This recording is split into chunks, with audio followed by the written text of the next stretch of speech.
അടുത്തിടെയായിരുന്നു ആര്യ ബിഡായുടെയും സിബിൻ ബെഞ്ചമിൻ്റെയും രണ്ടാം വിവാഹം. ഇരുവരും വിവാഹമോചിതരാണ്. ആദ്യ വിവാഹത്തിൽ പിറന്ന മക്കൾ ആര്യയുടെ സംരക്ഷണത്തിലാണ്.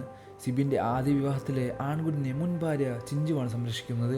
കുഞ്ഞിന് വേണ്ടതൊന്നും ചെയ്തു തരാൻ തയ്യാറാകുന്നില്ലെന്ന പരാതി പലപ്പോഴായി മുൻ ഭാര്യ സിബിനെതിരെ ഉന്നയിച്ചിരുന്നു. സ്പെഷ്യൽ ചൈൽഡായ കുഞ്ഞിൻ്റെ ഒട്ടുമിക്ക ആവശ്യങ്ങളും താനും കുടുംബവും മാത്രമാണ് നിർവഹിക്കുന്നതെന്നും ചിഞ്ചു മുമ്പ് ആരോപിച്ചിരുന്നു. കഴിഞ്ഞ വർഷമാണ് സിബിനും ചിഞ്ചു വിവാഹമോചിതയായത്. ആര്യയുടെ ആദ്യ വിവാഹം 20കളുടെ തുടക്കത്തിലായിരുന്നു. വൈകാതെ മകളും പിറന്നു. ശേഷം ഒത്തുപോകാൻ കഴിയാത്തതിനാൽ ഇരുവരും വേർപിരിഞ്ഞു. നടി അർച്ചന സുശീലിൻ്റെ സഹോദരൻ രോഹിത്തായിരുന്നു ആര്യയുടെ മുൻ ഭർത്താവ്. അതേസമയം രണ്ടാം വിവാഹശേഷം ഭർത്താവ് സിബിനൊപ്പം ആര്യ അടുത്തിടെ നൽകിയ അഭിമുഖത്തിൽ ചില ഭാഗങ്ങൾ സോഷ്യൽ മീഡിയയിൽ ചർച്ചകൾക്ക് വഴിവെച്ചിരിക്കുകയാണ് ഇപ്പോൾ. കുടുംബ കോടതിയിലെ ചില നിയമവ്യവസ്ഥകൾ സ്ത്രീകൾക്ക് ആവശ്യമില്ലാതെ കുറേ അഡ്വാൻറ്റേജ് നൽകുന്നുവെന്നും അത് മാറണമെന്നും അഭിപ്രായക്കാരിയാണ് താനുമാണെന്ന് ആര്യ പറഞ്ഞത്. കുടുംബ കോടതിയിലെ ചില നിയമവ്യവസ്ഥകൾ മാറ്റിയാൽ കൊള്ളാമെന്ന് എനിക്ക് തോന്നാറുണ്ട്.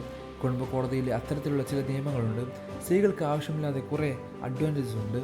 പ്രത്യേകിച്ച് ഒരു കുഞ്ഞ് ഇൻവോൾവ് ആകുന്ന സാഹചര്യത്തിൽ ഞാനും ഒരു സ്ത്രീയാണ് എങ്കിലും പറയുകയാണ്. ആ പറയുന്ന അഡ്വാൻറ്റേജ് ഒരു കാലഘട്ടത്തിൽ ഞാൻ ഉപയോഗിച്ചതാണ്. അന്ന് എന്നെക്കൊണ്ട് എൻ്റെ അഡ്വക്കേറ്റ് അത് ചെയ്യിപ്പിച്ചു. ഒന്നും പേടിക്കാനില്ല, എന്തായാലും ഡൈവോഴ്സ് കിട്ടും, കൊടുത്തതിൽ കൂടുതൽ സ്വർണവും കാശും മേടിച്ചു തരാമെന്ന് പറഞ്ഞു. പക്ഷേ ഒരു പോയിന്റിൽ എനിക്ക് തന്നെ ഭയങ്കരമായ കുറ്റബോധം തോന്നി. ഞാൻ അതിൽ നിന്ന് പിന്മാറിയെന്നായിരുന്നു ആര്യൻ്റെ വാക്കുകൾ.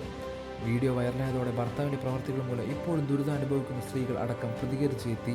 2-3 പിള്ളേരെ സമ്മാനിച്ച ശേഷം തിരിഞ്ഞു നോക്കാത്ത ആണുങ്ങളുണ്ടെന്നും ഇപ്പോഴത്തെ ഭർത്താവിന് നിയമം അനുകൂലമാക്കാൻ വേണ്ടി എന്തെങ്കിലും വിളിച്ച് പറയരുതെന്നും തരത്തിലാണ് പ്രതികരണങ്ങൾ. എല്ലാവരും നിങ്ങളെപ്പോലെയല്ല ആര്യ. ഓരോ ദിവസവും തള്ളി നീക്കാൻ പെടാപ്പെടുന്ന സ്ത്രീകളുണ്ട്. മാത്രവുമല്ല ആര്യയുടെ മുൻ ഭർത്താവ് ഒരു പാവമായിരിക്കും. സ്വന്തം കുഞ്ഞിന് പോലും ചിലവിന് കൊടുക്കാതിരിക്കാൻ ഏത് കളിയും കളിക്കുന്ന ആണുങ്ങളുണ്ട്. ഞാനത് അനുഭവിച്ച ഒരു അമ്മയാണ്.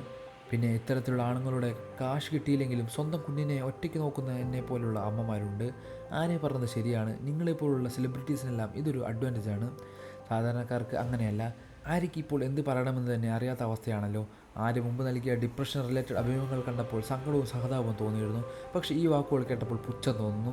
പണമില്ലാതെ കുഞ്ഞുങ്ങളുമായി ബുദ്ധിമുട്ടുന്ന നിരവധി സ്ത്രീകളുണ്ട്. എല്ലാവരും ആര്യയെപ്പോലെ ഫിനാൻഷ്യൽ സ്റ്റെബിലിറ്റി ഉണ്ടാകണമെന്നില്ല. 3-4 കുഞ്ഞുങ്ങളെ ഉണ്ടാക്കി കൊടുത്തിട്ട് ചിലവിന് കൊടുക്കാതെ ഭാര്യയുടെ ഉപദ്രവിക്കുന്ന ഒത്തിരി ആണുങ്ങളുണ്ട്. സോഷ്യൽ മീഡിയയിൽ വന്നിരുന്ന 2000-ൻ്റെ സാരി 10,000-ൻ്റെ മറിച്ചു കൊടുക്കുന്ന നിങ്ങളെപ്പോലുള്ള ഇൻഫ്ലുവൻസേഴ്സിനെ കഞ്ഞിവെള്ളം കുടിച്ച് ജീവിക്കാൻ പോലും ഗതിയില്ലാത്ത പെണ്ണുങ്ങളുടെ അവസ്ഥ മനസ്സിലാവില്ല. ഇപ്പോഴത്തെ ഭർത്താവ് സിബിനെ രക്ഷിക്കാൻ എന്തും വിളിച്ചു പറയരുത് എന്നിങ്ങനെ നീളുന്നു വിമർശിച്ചുള്ള കമൻറ്റുകൾ. കൂടുതൽ വാർത്തകളും വിശേഷങ്ങളും അറിയാൻ ഈ വീഡിയോ ലൈക്ക് ചെയ്ത് ചാനൽ സബ്സ്ക്രൈബ് ചെയ്ത് സപ്പോർട്ട് ചെയ്യുക.